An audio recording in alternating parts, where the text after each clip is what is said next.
তুমি আগে যাও। কোন দিকে আমরা যাচ্ছি? পুকুরের মাঝখান দিয়ে নেমে পড়েছি, দুদিকে পুকুর। এইটা শুকিয়ে গেছে, তুই বুঝতে পারিনি? চল মা,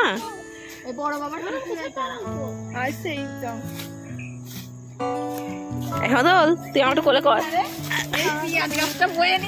হ্যাঁ, ও পেঁয়াজ গাছটা যত্ন করে নিয়ে যাচ্ছে, বাড়ি নিয়ে যাবে কালকে করে ব্যাগে করে। এগুলো কি পানা? তুই কুল ভেবেছিলি না মনে? হ্যাঁ তুই কুল ভেবেছিলি। এখানে কুল কোথায় আছে? চল, দিদিমা কোথায় কুল গাছ আছে পেরে দেবে বলেছে। মনে এখানে কুল গাছ নাই, তুই কি করে কুল গাছ ভেবে তুই এটা কুল কুড়তে গিয়েছিলি?